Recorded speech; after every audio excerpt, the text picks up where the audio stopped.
This is my Matsuura 710V. I bought it for $100. It cost me like $1,800 to have it moved, and then probably another $1,000, $1,500, sorry, to refurbish it. So right now, I basically use it as a table because it just doesn't keep up with modern code. So I'm just going to go over the machine first, and then I'll explain what I'm going to do with it. So it's all original, all the tool changes, just the cowling missing, which I did have, but it was all split, so I took it off. The bed's in amazing condition. There's literally like one tiny little spot someone's drilled into, the rest is just some staining. Spindle was refurbished by the previous owner. That cost them something like $2,500 US, so that's in perfect condition. All new bearings as well. So I originally pulled the head off this because I had to fix some oil lines. I did a lot of cleaning. The only thing I haven't pulled is the X and Y axis. I'm kind of hoping they're good because it's on boxways. But I did all the electrics as well.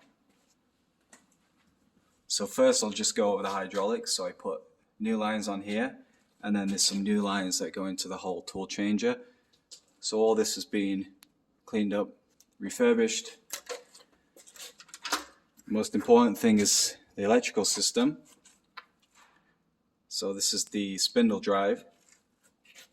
So I recapped all this, all the capacitors on the control boards, and then all the big filter capacitors. I also gave it a good wash. I mean, each of these drives I probably put between 15 and 20 hours. So that thing works perfect. Then there's the main control cabinet, which is here. So if I just open these screws, so I got a big crane in the way. But these are the drives, so I refurbished this top power supply, all the capacitors, everything, these 3 servo drives, basically everything in here. And then I put a modern computer which sends serial data to, they call it a tape reader board. So it sends serial data to that, and then that pumps it into the machine. So the machine does work. The whole control works. As I say, this is a Yasnac 3000, so it doesn't have so much of a computer display. It just has some 7-segment readouts.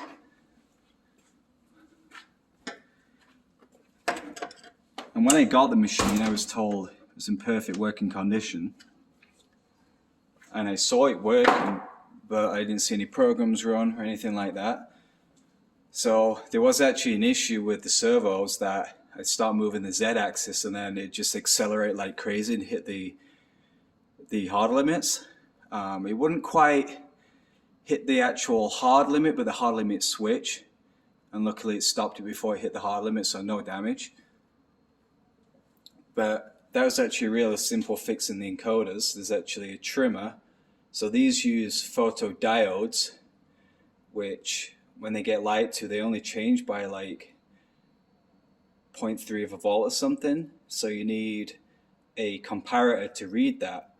And if your comparison reference isn't quite right, then it doesn't acknowledge.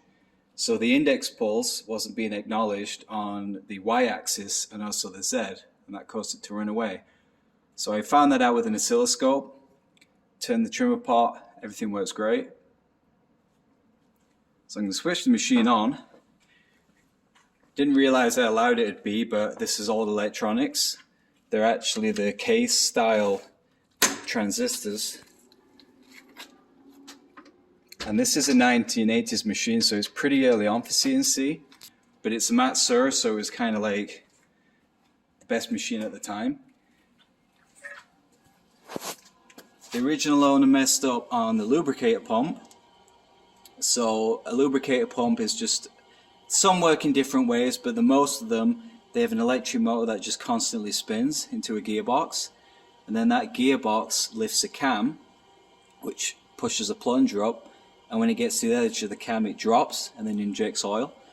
Now if you get the direction wrong, it tries to turn against the cam, which is what they had done, and this activates every 10 to 15 minutes. So that means it's a credible amount of torque, and it stripped all the gears. So I couldn't work out why this thing wasn't working. I could see it spinning, and then I found the gears were stripped. So instead, I just 3D printed this, got an actuator, and then programmed an Arduino.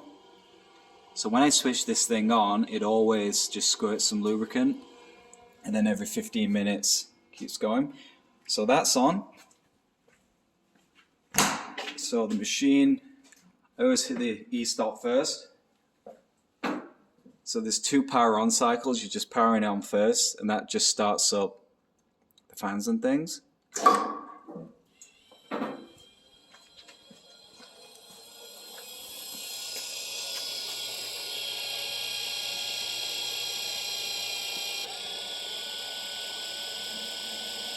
So that squirts oil into the slides,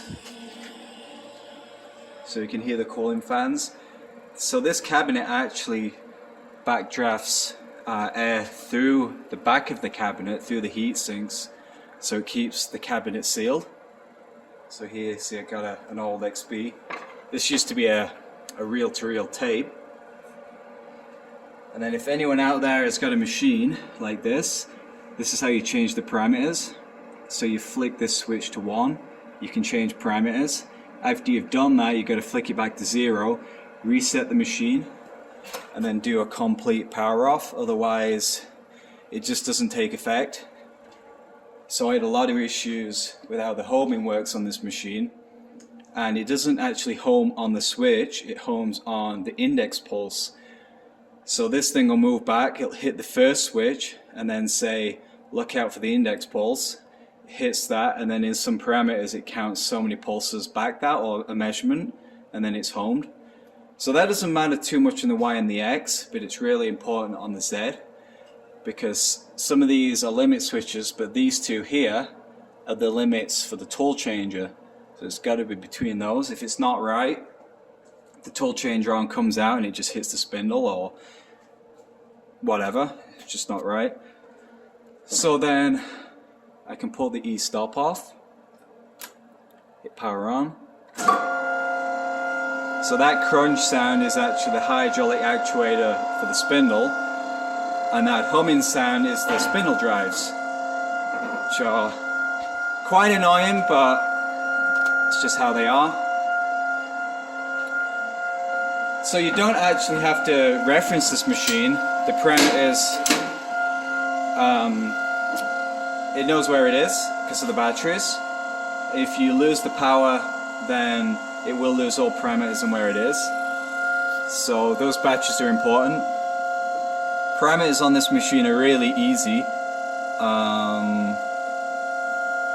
Doesn't matter what mode you're in, but I think MDI is the right one. Parameter button, and then as you scroll through these things, these are all the parameters. So number 90, maybe 96 or 97. So it must be 97. Oh no, 96. Sorry, 97. So these are the counts for the homing. So X says 1,000 counts. So when this homes, it hits the first switch, and then it hits the encoder pulse, and then it counts an extra 1,000. If it hits the next limit switch, then it'll alarm out. So this is really important. Like the X and Y, those values don't have to be so accurate, but the Z has to be very accurate to get this right. I'm pretty sure this is actually 0.75 inches, not 7,500 counts. So now if you want to home one of these, there's 2 ways of doing it. You can manually home it, so just put it in rapid, 0 return, and then pick your axis. So we'll go with X first, and then sec.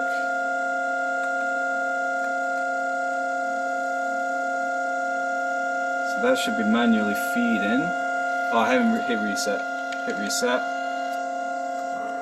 So now if I hit the plus button, that's going to go plus, so it's going to rapid. It'll hit the first switch.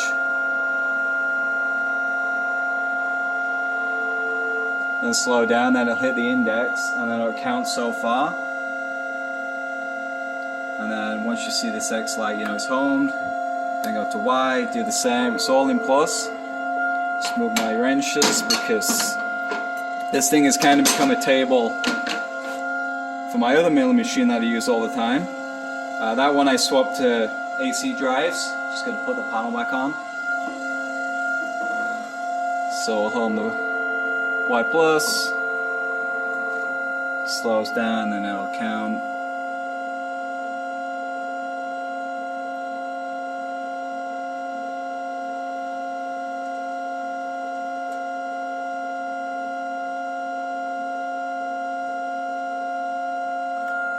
Same with the Z.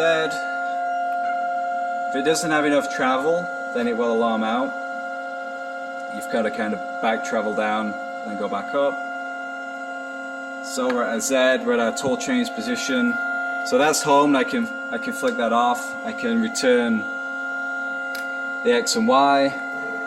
So I'll just put that back to the middle.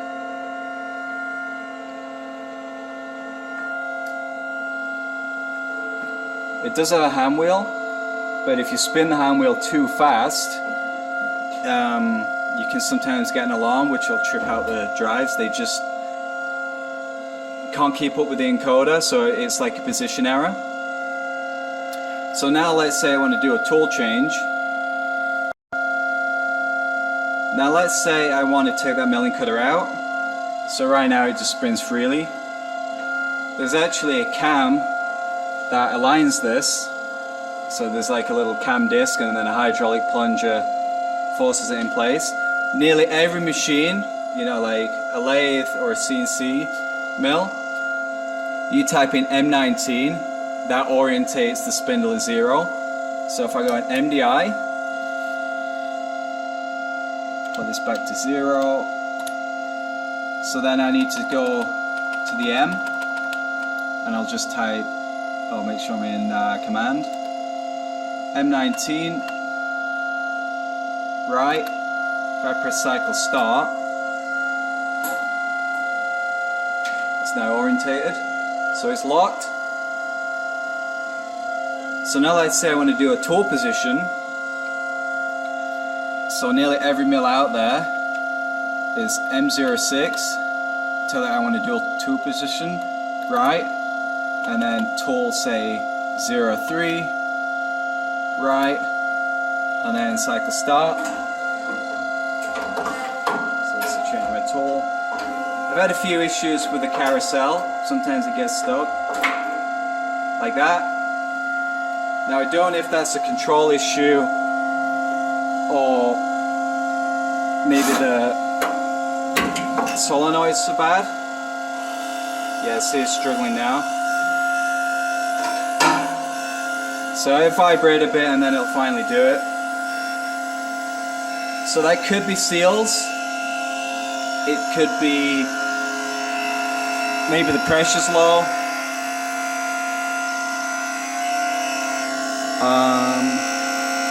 I don't really want to reach up there just yet, so I'll move that in a sec. But that's the problem. I'm hoping it's control and I can just fix that at a later date. So I'll be back in a sec.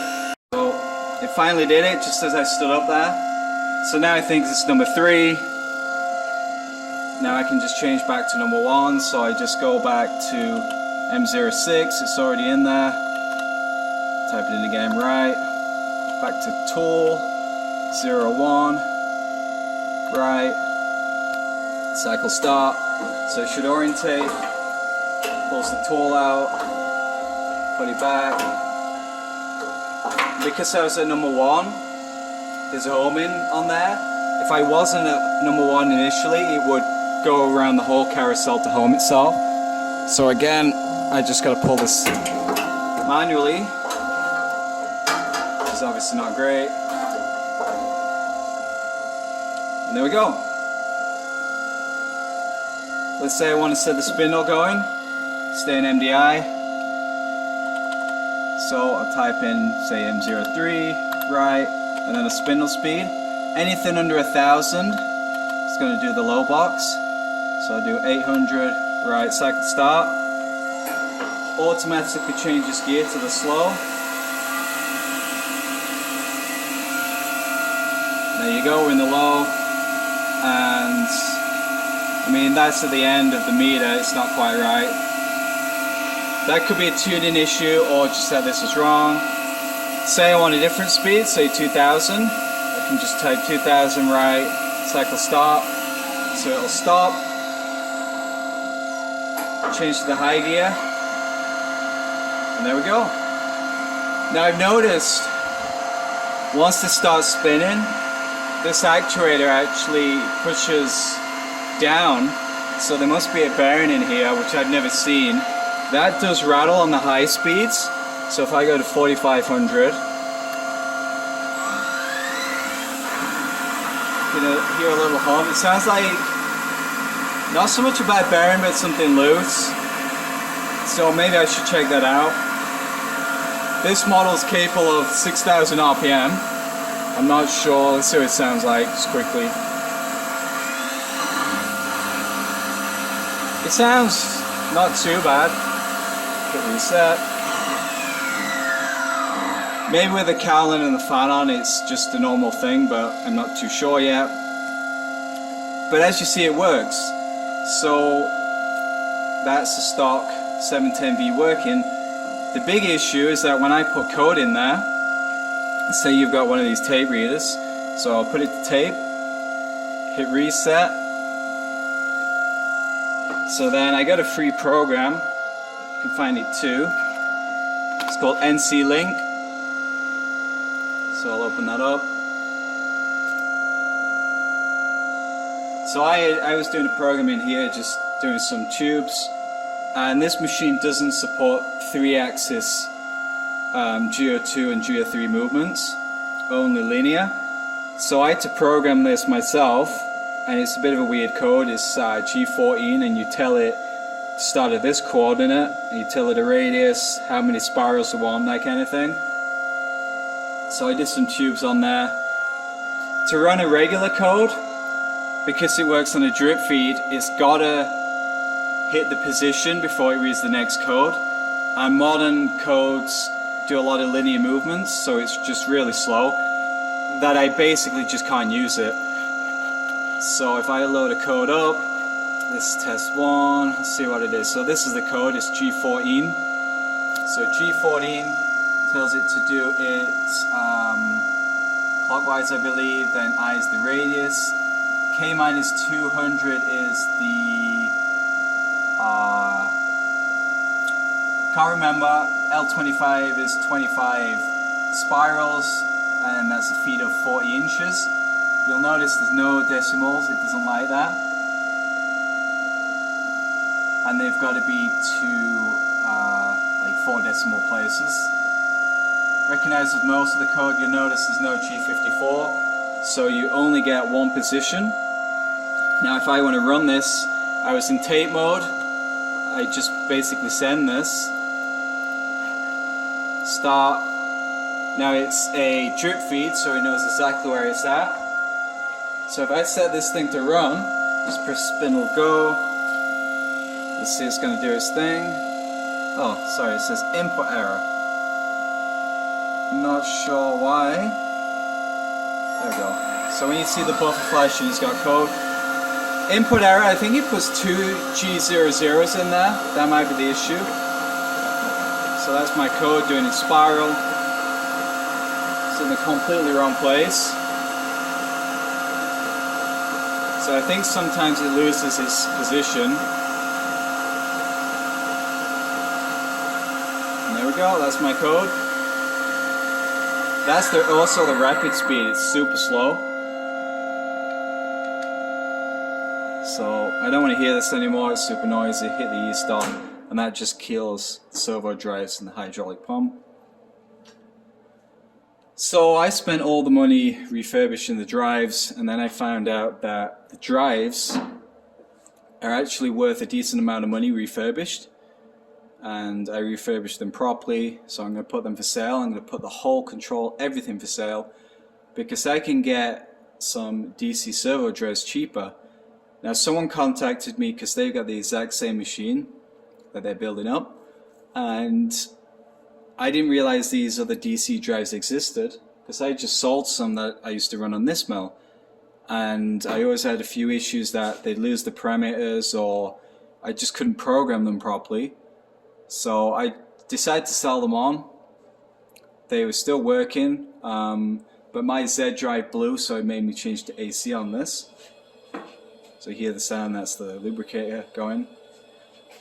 So I found these other high voltage drives. Like the other ones, I had to have a big transformer in this box. They ran on 120 volt, I think, DC. Whereas these other drives are line voltage. So I can run them on the full 208 volt. I can even step that down to 110 if I really wanted to. And they run these huge DC servos. And they're a lot smaller, so I can just maybe sell all my drives, the control, because it's all working, it's fully refurbished. Put in the new drives. I'll use the same smooth stepper as what's running in this thing. So my smooth stepper is, oh sorry, it's there. There's actually two boards stacked together here. So I run the same smooth stepper. Maybe I'll have that run the tool changer. Maybe I'll just have an Arduino running like a PLC for the tool changer. I'm not sure whether to keep this because it does have the hand wheel and all these nice keys. I'm just not up on programming Mark IV yet. The spindle drive, I believe that does everything including the tool changer, but it's old. Maybe I'll keep that one for now, but I'll probably just change it to a modern VFD. It'll be quieter and it's just gonna run better. And I can probably remove this huge electrical panel and just use the one on the back for everything. So as you've seen it, this is a completely stock machine, but soon it's not going to be. So thanks for checking it out. If you've got a machine like this, maybe that's helped you out, or maybe it's just interesting to see another machine. But next time you see it, hopefully I've sold the drives, made my money back, and this thing will be running modern G code.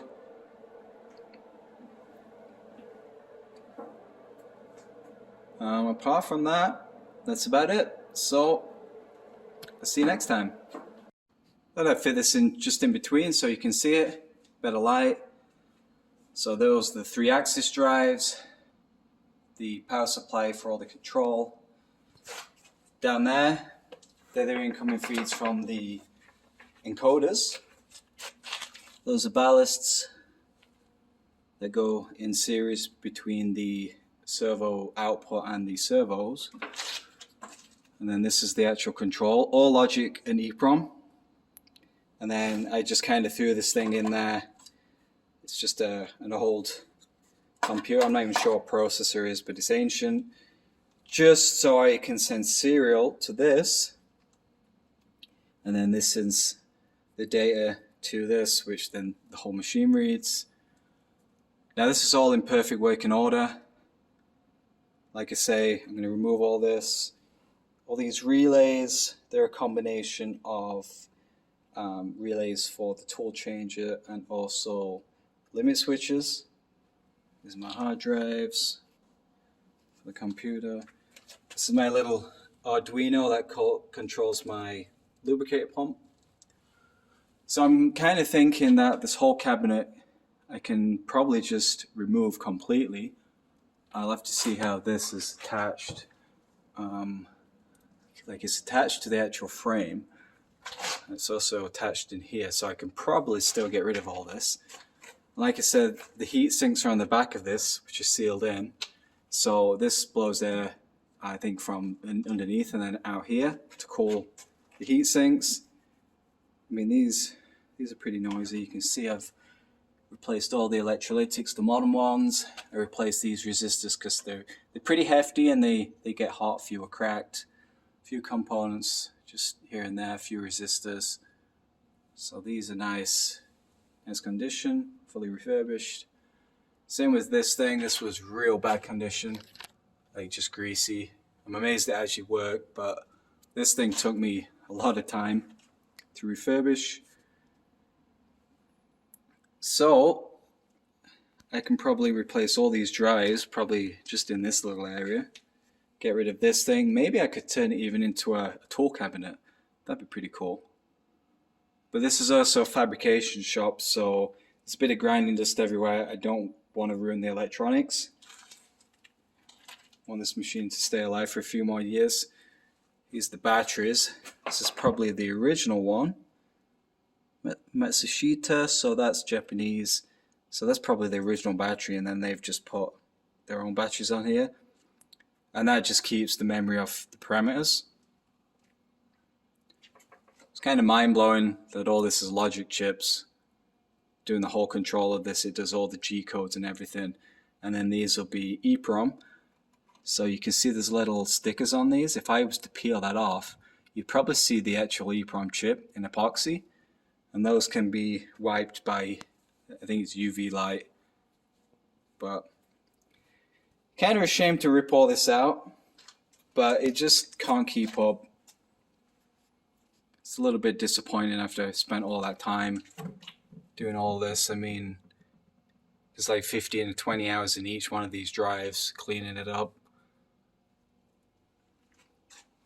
But if you got a machine like this, they're on sale on the internet, on a well-known auction site. I'm selling them fairly cheap. So if you've got a machine, you don't know electronics, maybe you can just pull these out, throw them in. They all work. You don't have to screw about with them. Yeah.